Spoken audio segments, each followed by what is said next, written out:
Gamit yan para makontak ka namin. Hindi. Alam ko may tracking device eh. Ayoko na sinusundan ako.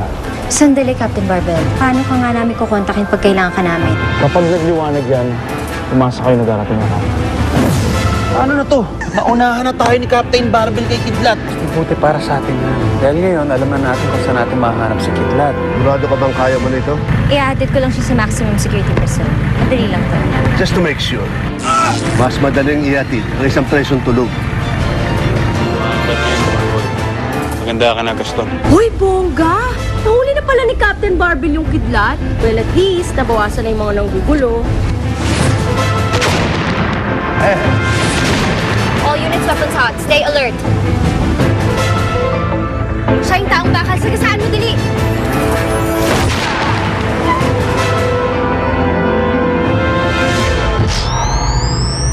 So, ganito. Maliban sa pagdi-deliver ng mga ginagawa mo na binigay sa'yo, ha? Dapat marunong ka mag-maintain ng mga sasakyan na naka-assign sa'yo. Kaya motor yan, kaya delivery van yan, kahit na ano pang sasakyan yan, ha? Malinaw sa'yo yan. Tango ka ng tango, malinaw ba sa naintindihan ng utak mo yan? Okay. Siguraduhin mo, ha? Ayoko nang papalpakan. Ako, yari tayo kay Boss Rob pag nagkataon. O yan, si Mama Nita. Ay! Oo, ikaw. Sabi ni Rob, ikaw daw magde-deliver sa place ko ng mga halaman. Uy, ano, nakatayo ka lang dyan. Tumango ka. Kinakausap ka eh. I don't have all day, so pakibilis-bilisan na lang, ha? At pakiingatan. Sige na. Sige na, Your pakita job. kang gila. Sige. Pawaiwan ko muna kayo, ma'am. Sige, Mang Charlie. Thank you. Welcome po. Sige na. Hello. God, ano naman to si Rob? Nag-hire ng mga slow na tao.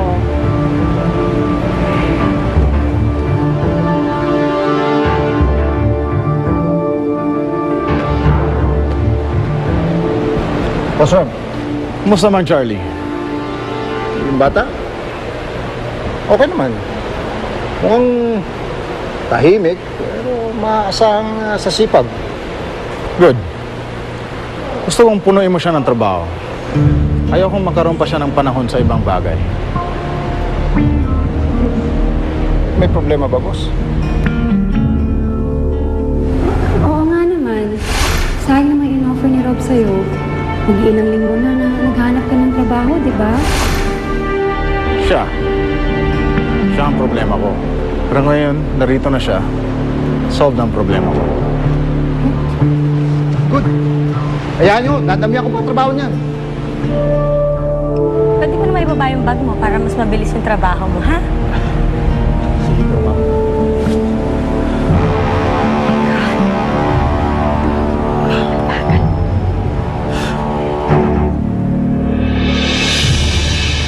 Ito ang one big family tree namin. My mommy, daddy, ate and kuya. We are happy dahil marami kami. Sabi kasi ni daddy, mas marami daw, mas masaya.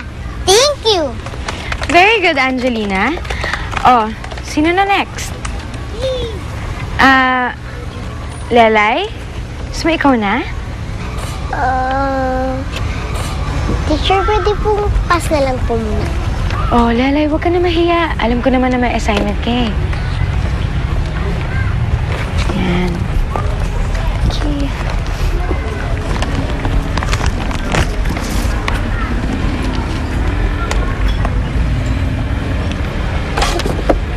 Ito ang family tree namin. Wala kasi kaming picture, kaya tunawin ko na lang. Ang cheap!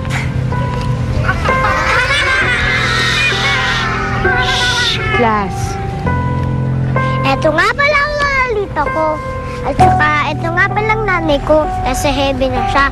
Tsaka ito nga pala si Kuya Teng at saka ako to. Teka! Si Kuya Teng mo? Ang daddy mo? Kuya mo? Daddy mo? Kaya pala parang abnoy si Lelay. Kuya niya pala, ang daddy niya. Angelina, quiet! Class! Quiet! Hindi ko naman totoong daddy.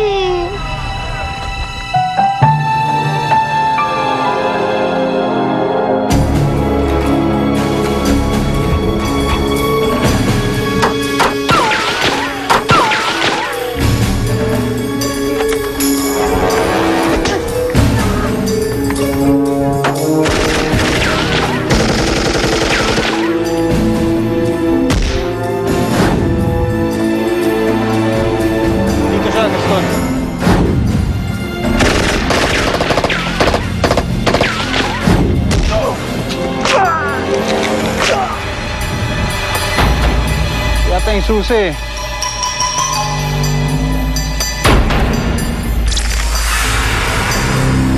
Teka. Tara.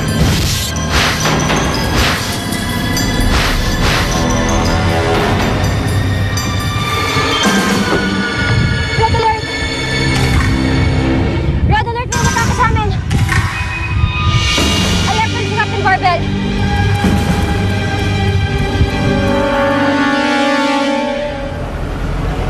Ano ba yan? Sana next time bago pumasok, naliligo muna. Kadiri naman, oh. Ngayon pa kasi nasira yung sasakyan ko, eh.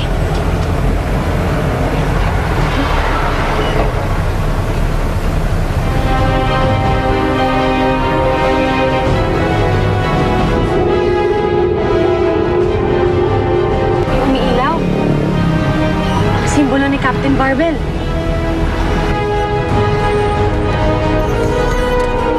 Bakit tinatabi yung sasakyan? Ma'am, may emergency lang po ako. Kailangan ko umalis.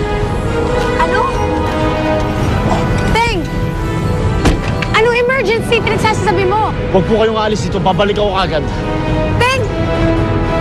Teng, bumalik ka dito!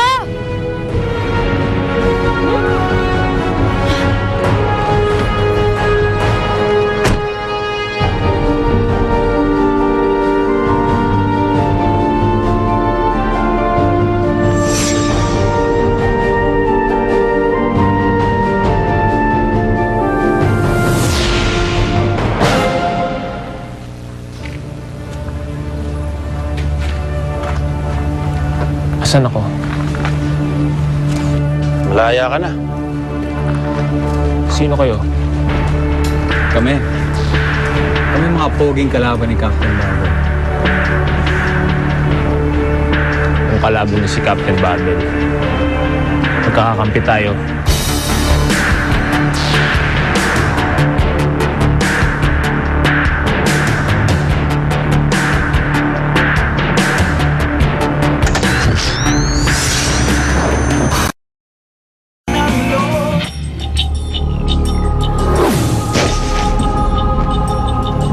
Ano nangyari? Hindi ba't ganyan yatin si Kidlat sa kulungan? Nakatakas siya. Inatake yung convoy namin ng 2 superhumans. Yung taong bakal at yung Black Force manipulate.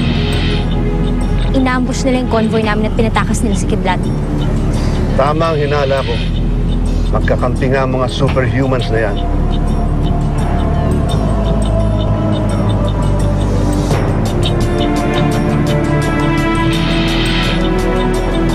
Magkakampi man sila o hindi. Sigurado ako magkakasama silang tatlo. Teka, kilala kita. Ikaw yung anak ng may-ari ng tenement. Tama ka. Champ. Ako si Gregor. Ito, pinsan ko si Gaston. Teka lang. Bakit mo ko namumukaan? Taga-tenement ka ba? Oo, nagtrabaho ang electrician doon. Ako nga pala si Ricky. Pero Kidlat na lang itawag niyo sa akin. Lahat tayo tiga-tenement. Hindi kaya doon natin nakuha ang mga kapangyarihan natin? I like it.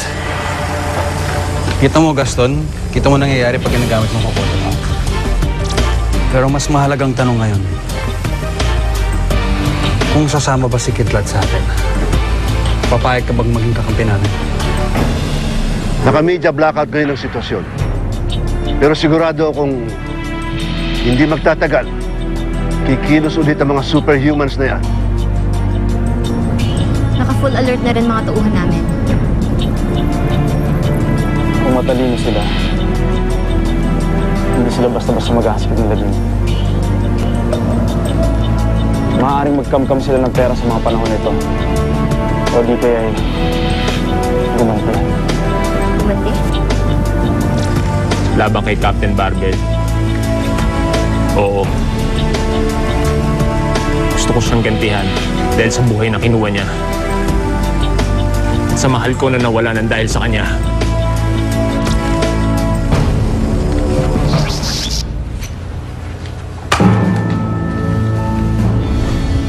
Malaya na ako. makakaganti na rin ako. Pero Gregor, kahit magkakasama na tayong tatlo, eh, hindi natin kaya makipagsabayan dyan sa Captain Barbell na yan. Hindi nga natin siya masasaktan ng direkta. Pero pwede naman natin saktan yung mga mahal niya sa buhay. May kapangyarihan tayong guluhin at sirain ang katahimikan ng mundo niya. Sa ganun paraan natin siya re-resbahin. Saan tayo magsisimula?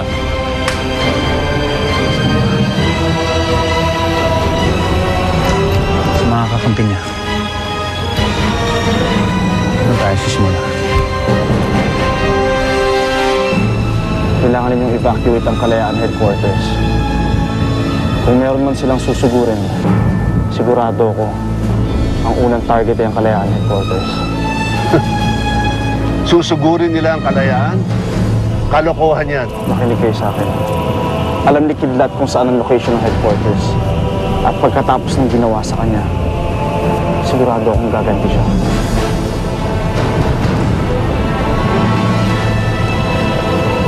I-evacuate nyo ang Kalayaan Headquarters sa lalong madaling panahon.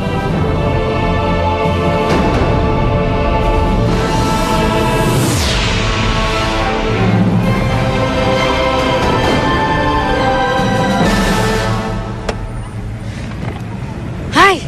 Kakainis naman to si Teng. Iniwan na lang akong basta-basta. Susumbong ko talaga siya kay Rob. Ay! Ay! Ah! Magnanakaw! Magnanakaw!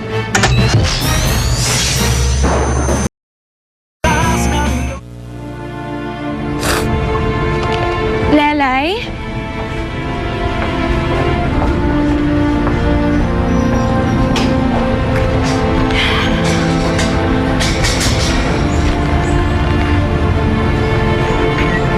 Lelay?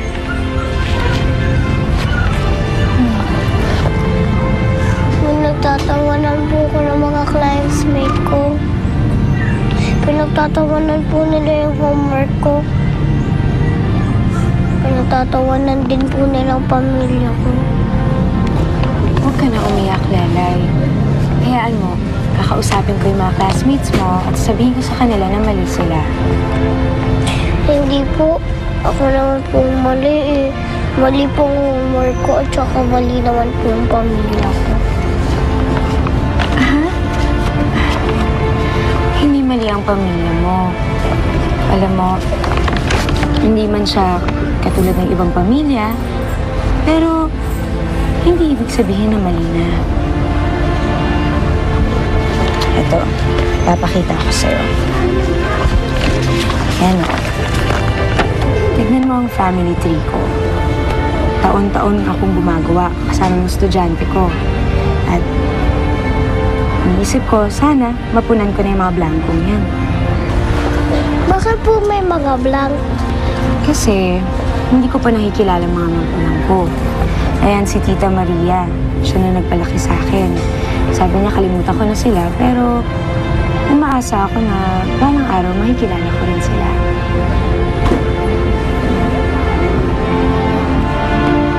Nag-school pala tayo, teacher. Si Lola Lita at saka si Kuya Tig lang po ang pamilya ko. Alam mo, hindi naman importante na marami kayong meron. Importante, nagmamahalan kayo.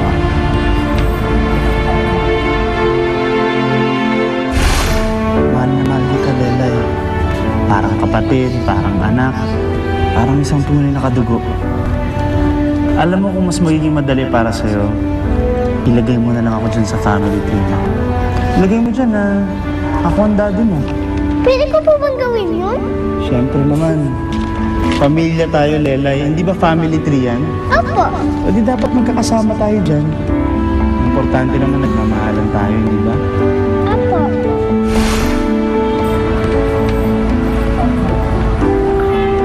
Opo, si Kuya Teng po, mahal na po ako. Oh, yun naman pala eh. Wala kang dapat ikahiya, okay? Mahal na mahal ka naman pala ng Kuya Teng mo eh.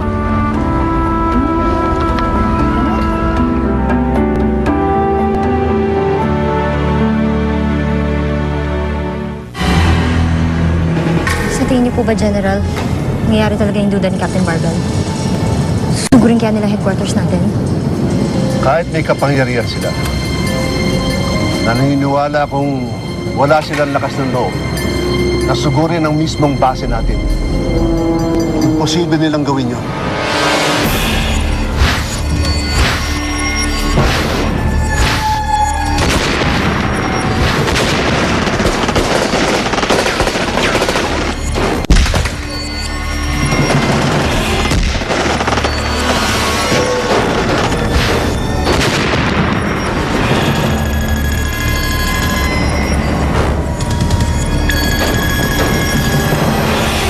Hello?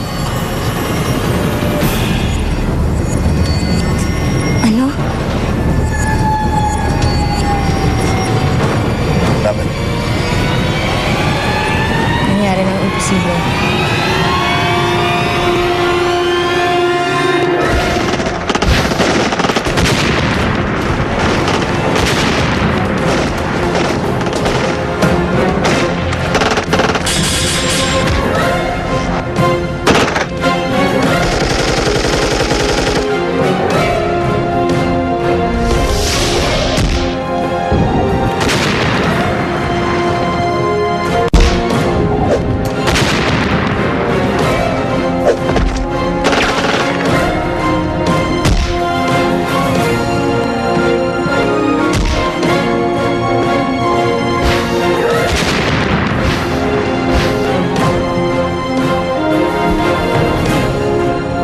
Champ is here!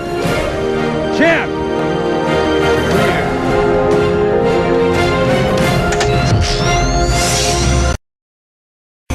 Tandaan ninyo, kahit kailan, hindi nyo dapat pagtawanan ang sitwasyon sa buhay ng isang tao.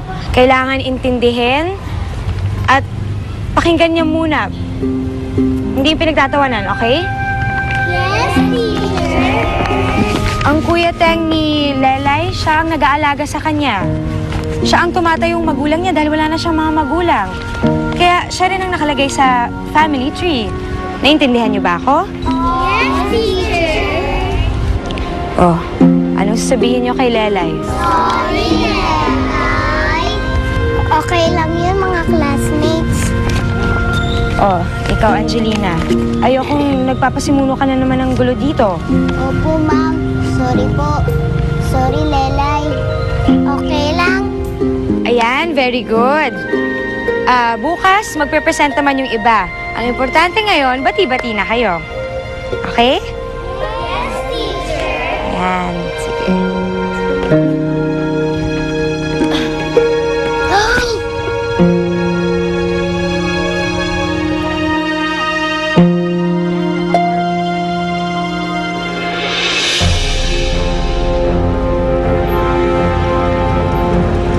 Mamanita?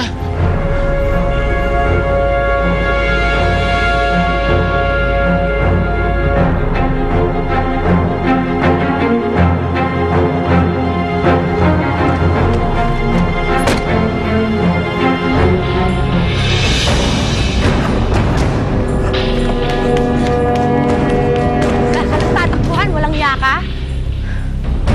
Ngayon, matitikman mo lang 3 taong boxing classes ko. Ano, ha? Sa tingin mo, matatakot ako sa maliit na kutsilyo lang? Ha? Balik mo yung cellphone ko. Ano, ha?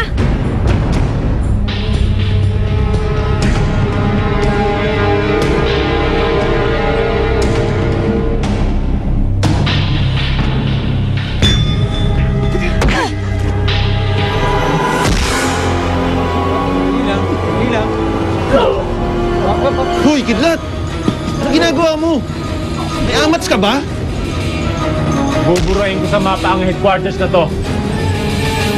Pasasabugin ko!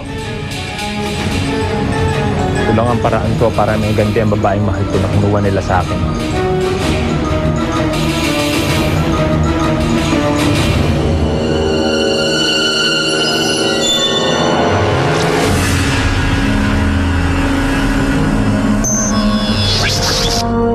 Ano nangyayari? Inaatake ng headquarters. Umalis na tayo dito.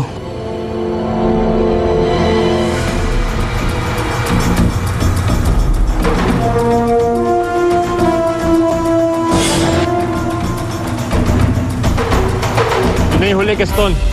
Pasabugin mo na!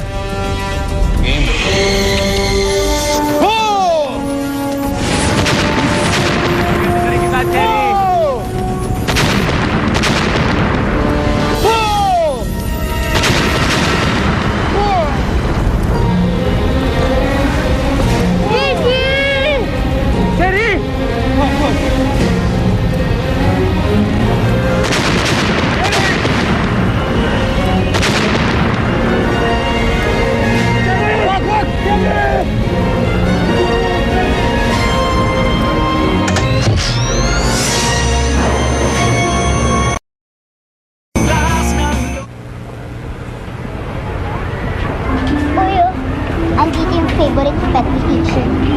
Palibasa kasi, walang parents, kaya kinakaawaan. Tigilan mo na ako, nagsumugay ka na kanina. Tama na yun. Palabas ko lang yun, no? Naniwala ka naman agad. Siyempre, pag nandyan si ma'am, kunyari, mabait kami. Sa pet niya. Di ba, Doggy? Tama na! Tama na! Tama na! Doggy Lelay! Doggy Lelay! Doggy Lelay! Sobra ka talaga! Tingnan mo, ginawa mo! Irene, baby, ano nangyari sa'yo? Nasaktan ka ba? Mami! Tinapon niya po yung food ko! Gusto niya lang po kasing kunin yung food ko eh! Huh? Hindi po! Hindi po totoo yun! Magsisinungaling po siya! Totoo po yun! Suplada po talaga yung si Lelay! Uy, ikaw talaga! Sa susunod na gawin mo yan sa anak ko. Ipapa-principal na kita. Naintindihan mo?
Sorry. Sorry, Cherry. Sisihin ang sarili mo, kidlat. Isisi mo to sa kanila. Kay Captain Barbell. Sila nga ang may kasalanan yan.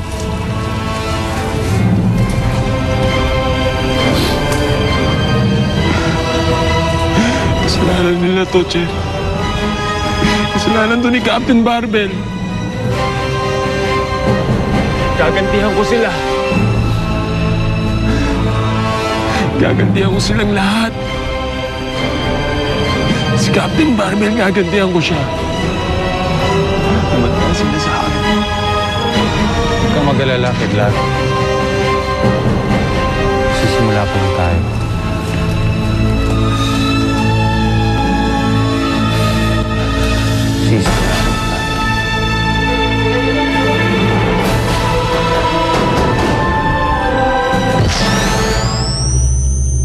Kumpirmado na may mga taong may kapangyarihan ang nagsusukutan. Ang ilan sa mga taong ito ay pinili na gamitin ang kanilang kapangyarihan sa kasamaan. Tama ka nga, Captain Marvel. Sinugod nila kami sa headquarters namin. Patay lahat, wala silang tinira. Anong susunod natin gagawin? Kailangan natin maghanda, magpalakas. Lumipat na rin kami sa isang bago at sekretong location. Dito mismo sa Statlaw. At may dahilan kung bakit dito inilipat ang Liga ng Kalayaan. Dahil gusto namin magbuo ng isang grupo ng superhuman at wala na ibang mas pupwede pang mamuno at magsanay sa grupong ito kung hindi ikaw, Captain Marvel. Ikaw ang mamumuno ng Liga ng Kalayaan.